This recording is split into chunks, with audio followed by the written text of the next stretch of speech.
শিৱসাগৰত ৰাজ্য দলৰ বিধায়ক অখিল গগৈৰ সংবাদমেল 2024 বিধানসভা নিৰ্বাচনত বিজেপিক প্ৰতিহত কৰাৰ লক্ষ্যৰে বিৰোধী ঐক্যক একত্ৰিত হোৱাৰ আহ্বান জনাইছে অখিল গগৈয়ে বিৰোধী একত্ৰিত নহলে বিজেপিক কেতিয়াও পৰাভূত কৰা সম্ভৱ নহয় কিয়া দিল্লী আৰু হাৰিয়ানাৰ নিৰ্বাচনে স্পষ্ট কৰিলে বুলি মন্তব্য বিধায়ক অখিল গগৈৰ দলীয় সাংগঠনিক শক্তি বৃদ্ধিৰ চিন্তা পৰিহাৰ কৰি একত্ৰিত হৈ 2024 নিৰ্বাচনত অৱতীৰ্ণ হোৱাৰ বাবে বিৰোধী দলসমূহক আহ্বান জনায় বিধায়কগৰাকীয়ে দুমাহৰ ভিতৰত বিৰোধী ঐক্যৰ কোন দলে ক'ত নিৰ্বাচন খেলিব সেয়া নিৰ্ধাৰণ কৰাৰো আহ্বান জনালে শিৱসাগৰ সমষ্টিৰ বিধায়ক অখিল গগৈ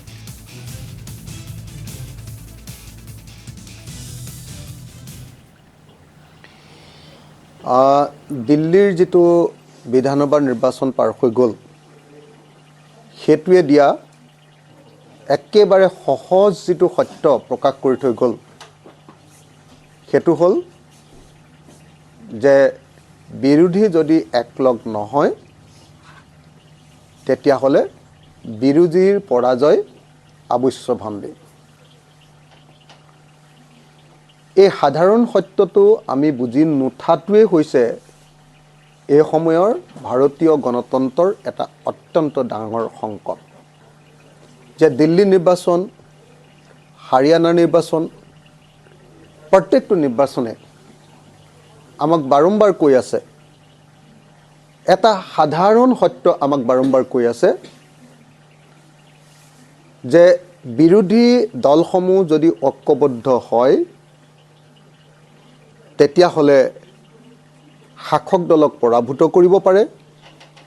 আৰু বিৰোধী দলবিলাক যদি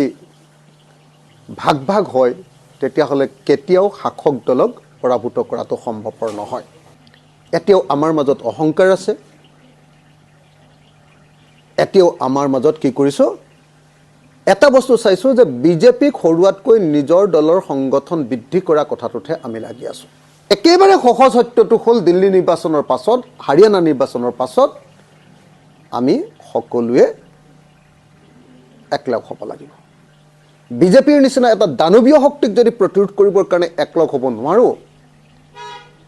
তেতিয়া হলে পৃথিৱীত আমি কেতিয়াও গণতন্ত্ৰৰ কথা কৈ থাকি লাভ নাই এবাৰ টিভিত দেখুৱাই সভাবিলাক নালাগে আমি অনুৰোধ কৰিছো দেই এটো সিস্টেমটো ডেফিনেটলি অল পাৰ্টি ঠিক কৰিব কংগ্ৰেছে সুতালে কংগ্ৰেছ বুলি কিবা এটা প্ৰগ্ৰাম লৈছে হেতু অকল কংগ্ৰেছ দল নগৈ আমি সুতালে বিৰোধী ঐক্য মঞ্চ হেকাৰণে মই ভাবো যে ফেব্ৰুৱাৰী আৰু মাৰ্চৰ ভিতৰত আমি কোন দলে ক'ত নিৰ্বাচন বিজেপিৰ বিৰুদ্ধে খেলিম দলগিটাক স্পেসিফিক কৰি দিব লাগে আৰু দলবিলাকে নিজৰ ক্যান্ডিডেট লৈ ক্যাম্পেইন আৰম্ভ কৰিব লাগে 2 নম্বৰ আমি পৃথকে অভিযান চলোৱা বা মানুহৰ মাজলৈ যোৱাৰ পৰিৱৰ্তে আমি বিৰোধী ঐক্যমঞ্চ হিচাপে ঐক্যবদ্ধভাৱে আমাৰ অভিযানবিলাক আৰম্ভ কৰিব লাগে ৰাজ্যৰ মাজলৈ যোৱা 2024 অভিযান আৰু তৃতীয় বস্তুটো হ'ল যে আমি অহা 2 মাহ অৰ্থাৎ ফেব্ৰুৱাৰী আৰু মাৰ্চৰ ভিতৰত এই 2 মাহৰ ভিতৰত আমাৰ কোন দলে ক'ত নিৰ্বাচন খেলিব তাৰ তালিকা আমি সম্পূৰ্ণ কৰিব লাগে